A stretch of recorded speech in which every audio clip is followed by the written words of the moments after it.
Alpha காதலன் அத்தியாயம் 14. இந்த வழக்கில் வலியன் சார்பாக நான் அப்பீலாக பரிசீலிக்க வேண்டுகிறேன் என்ற மொழியின் குரலை கேட்டு அந்த பழுப்பு விழிகள் காதலை காண்பிக்க விரிய சட்டென கண்களை இறுக்கமாக மூடிக்கொண்டான். சார், ஆல்மோஸ்ட் முடிஞ்ச கேஸை விசாரணையெல்லாம் முடிச்ச பிறகு மறுபடியும் இதை ரீஓபன் பண்றதெல்லாம் ஒரு குற்றவாளியை தப்பிக்க வைக்கிறதுக்கு நாமே வாய்ப்பு கொடுக்குற மாதிரி ஆகிரும் என்று முண்டி அடித்து கொண்டு வந்து சௌத்ரி நிற்க, கர்டனோ பேனாவை விரலில் சுழற்றி கொண்டே சௌத்ரியை பார்த்து, குற்றவாளியை கண்டுபிடிக்கிறது உங்களுடைய கடமை, கண்டுபிடிச்சு கொடுத்துட்டீங்க. வாதாட வேண்டியது அவங்களோட கடமை, தீர்ப்பு வழங்க வேண்டியது என்னோட கடமை. இதுல நீங்க ஏன் இப்ப தேவையில்லாம ஆஜராகிறீங்க? சாரி சார், இடையூறு பண்றேன்னுலாம் நினைக்க வேண்டாம். இந்த கேஸ்ல அக்யூஸ்டால கடத்தப்பட்டதே இதோ இங்க நிக்கிறாங்களே வக்கீல் மேடம், அவங்க தான். அவங்களே அக்யூஸ்டுக்கு எதிராக ஆஜரானா ஆஜராகட்டுமே. ஒரு நீதிபதிக்கு அவங்களுக்கு வாய்ப்பு கொடுக்க உரிமை உண்டு, தெரியும் தானே? அதோட பாதிக்கப்பட்ட அந்த பொண்ணே வாதாடுதுன்னா அப்ப இந்த கேஸ்ல ஏதோ சிறப்பு இருக்குன்னு தானே அர்த்தம் மிஸ்டர் சௌத்ரி. ஸோ பொறுத்திருந்து பார்ப்போமே. ஏன் உங்களுக்கு பொறுமை இல்லை? அது தப்பு எதுவும் உங்க பக்கம் இருக்கா என்று கேள்வியாகவே அவன் பார்க்க, அந்த சிறிது நேரத்திலேயே உதறிவிட்டவன், அப்படியெல்லாம் இல்லை சார். எத்தனை தடவை மறுபரிசீலனை செஞ்சாலும் கூட குற்றவாளி நிரபராதியாகலாம் முடியாது. குற்றவாளியான முதல்ல பார்ப்போம் சௌத்ரி, அதுக்கு பிறகு பார்க்கலாம் யார் குற்றவாளின்னு. நீங்கள் ரொம்ப டென்ஷனாக இருக்கீங்க போல. சோடா குடிச்சிட்டு அப்படியே ஓரமாக உட்கார்றீங்களா? சாரி சார் என்று வக்கீல் கோட்டை அணிந்து கொண்டிருந்த மொழியை முறைத்து பார்த்து கொண்டே போய் இருக்கையில் அமர்ந்தான் சௌத்ரி. யூ ப்ரொசீட் மொழி. Yes sir. சட்ட புத்தகத்தை எடுத்துக்கொண்டு வந்து வலியன் அருகே தத்தி தத்தி நடந்து போன அவள் சுவாச காற்று அவன் பாதம் பக்கம் பட்டது. குனிந்து இருந்தவன் நிமிரவே இல்லை. உன்னோடு உனதாக நான் இல்லாத போது நீ எதை எனக்கு செய்து என்ன லாபம்? நீ காட்டும் பரிவும் கூட எனக்கு நீ தரும் வேதனையே. என்னை விட்டுவிடு என்ற மன்றாடலை தவிர அவன் விழிகள் எதையுமே கேட்கவில்லை.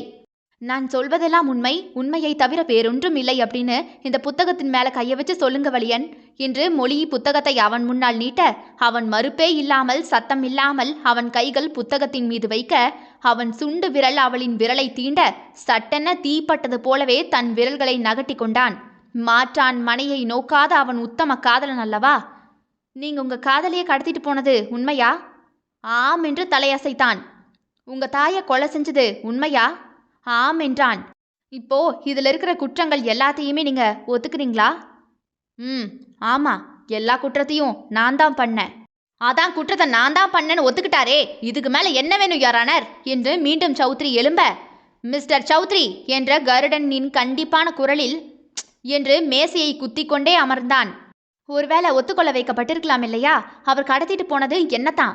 அவர் கூட 1 மாசம் தனியா இருந்திருக்கேன். அவர் குற்றம் செஞ்சாரா இல்லையா அப்படிங்கிறது எனக்கு தெரியும். அப்படியே தப்பு நடந்திருந்தாலும் கூட அந்த குற்றத்தை என்ன காரணத்துக்காக செஞ்சிருப்பாரு, அது எந்த தண்டனைக்கு உட்பட்டதுங்கிறதெல்லாம் அலசி ஆராயாம இப்படி அவருக்கு தூக்கு தண்டனை விதிக்கிறதெல்லாம் முறையே இல்லை யோரானர். அப்படின்னா அவர் செஞ்சது தப்பே இல்லைன்னு சொல்ல வரீங்களா மொழி? என்ன காதலிச்சதை தவிர இந்த அப்பாவி எந்த தப்பையும் செய்யலைன்னு தான் நான் வாதாடுறேன். ஒரு ஆண் காதலிக்க கூடாதுன்னு எந்த சட்டத்திலேயாவது இடம் இருக்குதா? அப்படின்னா இவர் காதல் செஞ்ச குற்றத்துக்காக தூக்கு தண்டனையை விதிக்கத்தான் வேணும். ஒரு ஆண் ஒரு பெண்ணை நேசிக்க கூடாதுன்னு ஏதாவது சட்டம் இருக்குதா? அப்படி சட்டம் இருந்தா இவரை தூக்கிலிடுங்க.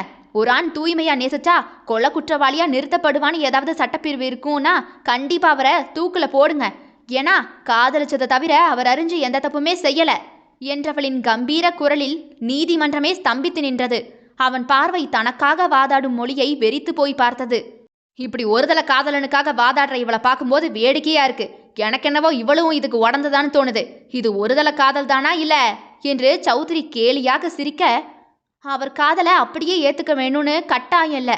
ஆனா அவர் காட்டியது உண்மை காதல் தான் அறியாத அளவுக்கு நான் குழந்தையும் இல்லை. அவருக்கு வாதாட நான் அவர் காதலியா தான் இருக்கணுங்கிற அவசியமும் இல்லை. மனிதாபிமானம் கொண்ட பெண்ணா இருந்தா கூட போதுமானது மிஸ்டர் சௌத்ரி அவர்களே என்றவள் பார்வை அவனை பஸ்பமாக எரித்தது.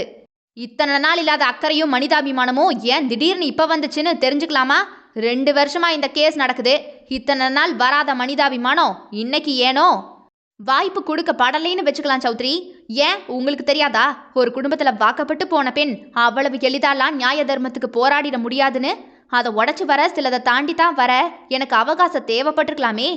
அவள் பார்வையும் அவன் பார்வையும் ஒன்றை ஒன்று மோதிக்கொள்ள, அப்படியே என்னடி நேரம் பார்த்து வந்து நிக்கிறியா என்று சௌத்ரி தன்னை மீறி சீறிவிட, மிஸ்டர் சௌத்ரி அமைதியா இருக்கீங்களா இல்ல கோர்ட் அவமதிப்புன்னு உங்களை வெளியே அனுப்பவா என்ற கருடனின் இடையிட்டால் அப்படியே பொத்தி கொண்டு உட்கார்ந்து விட்டான்.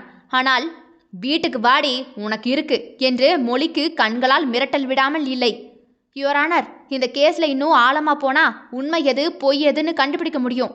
கண்டிப்பா கண்டுபிடிக்கலாம். எனக்கு சில நாட்கள் அவகாசம் தரும்படி தாழ்மையோடு கேட்டுக்கொள்கிறேன் என்று மொழியோ தலை வணங்கி கேட்க, இந்த வழக்கை இன்னும் 1 வாரத்திற்கு தள்ளி வைக்கிறேன். குற்றம் சுமற்றப்பட்ட வலியனின் தரப்பு வழக்கறிஞர் மொழி இதை தொடர்ந்து முன்னெடுத்த அத்தனை உரிமையும் நீதிமன்றம் வழங்குகிறது.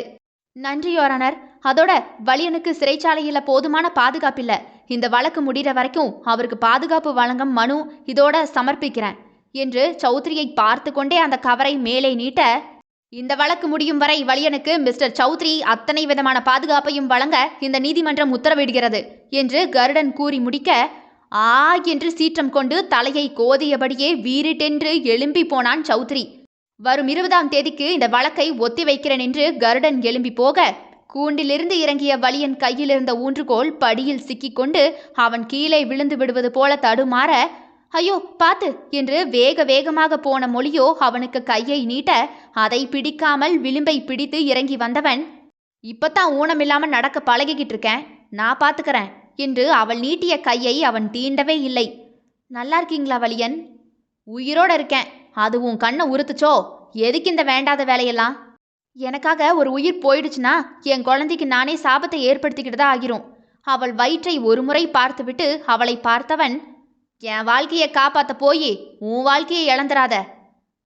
வாழ்றேன், அவ்வளவுதான் வலியன். நீங்க சாக ஆசைப்படுறீங்க, என்னால சாக முடியல, அவ்வளவுதான் வித்தியாசமே. மொழி என்ற சௌத்ரியின் குரலில் திரும்பி பார்த்தவள், இதோ வரங்க என்று விறுவிறுவென ஓடிப்போய் சௌத்ரியின் கை அணைப்பில் நிற்க, அவன் பிடித்த பிடியில் அவள் தோள்பட்டையெல்லாம் நொறுங்கியிருக்கும். ஆ என்று அவள் மெலிதாக முணங்கிய குரலில் வலியன் கண்களை மூடி திறந்தான். இதையும் கடப்பதை தவிர வேறு என்ன செய்ய முடியும் அவனால்? அத்தனை பொருளும் வீட்டில் உடைக்கப்பட்டது. கிச்சன் உள்ளே காஃபியை நுரை பொங்க ஆற்றிக்கொண்டு நின்றாள் மொழி. இப்படி 2 மணி நேரமாகவே சோலோவாகத்தான் சண்டை போட்டுக் கொண்டிருக்கிறான். இது ஒன்றும் புதிதில்லை. அவள் இப்படி அமைதியாக தன் வேலையை பார்ப்பது பழக்கம்தான். நீ கத்து, நான் என் வேலையை செய்கிறேன் என்று கடுப்படிக்கும் அவளை பல்லை கடித்து பார்த்தவன், என்னை கேவலப்படுத்துறதுனே கங்கணம் கட்டிட்டு அலைறியா நீ என்று சௌத்ரி சேரை தூக்கி எறிய, காஃபியா டீயா சௌத்ரி என்று உள்ளிருந்து அவள் குரல் வர, உன்கிட்ட தான் பேசிக்கிட்டு இருக்கேன், யாரை கேட்டுட்டு நீ வக்கீல் கோர்ட்ட மாட்டுன? யாரை கேட்கணும் என்றால் காஃபி கப்போடு வந்த மொழி. என்ன கேட்கணும்? ஏன் கேட்கணும்? நீ இந்த வீட்டை விட்டு தாண்டணும்னா கூட நீ என்னத்தான் கேட்கணும்னு உனக்கு தெரியாது? உனக்கு வாழ்க்கை கொடுத்து வச்சதுக்கு என் பேர் அங்கே வந்து கெடுக்கிறியா?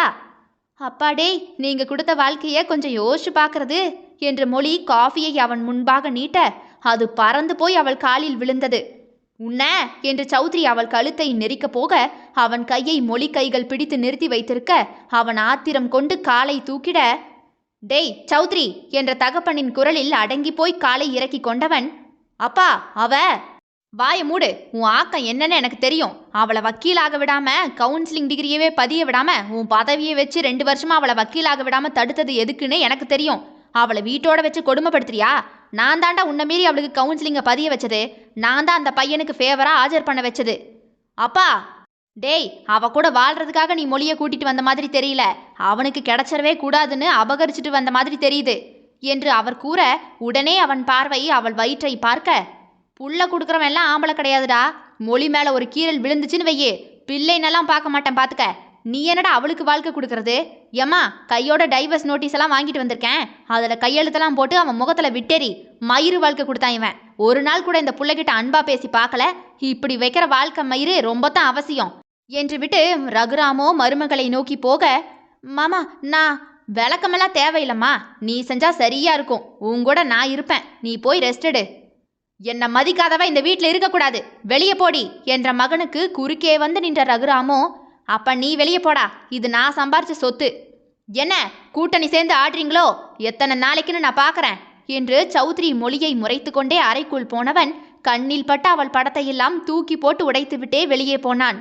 குப்பையில் கிடந்த அவள் போட்டோக்களை மொழி பெருமூச்சு விட்டு பார்த்தாள். கோவில் கோபுரத்தில் வைத்து பூஜித்த ஒருவனை விட்டுவிட்டு இன்று குப்பையில் கிடக்கிறாள். தொடரும் அடுத்தடுத்த அத்தியாயங்களை தினமும் இரவு 7 மற்றும் 9 மணிக்கு கேட்க தவறாதீர்கள் மக்களே. ஆல்ஃபா காதலன் விடைபெறுகிறேன். நான் உங்கள் ஆர்ஜே தியா.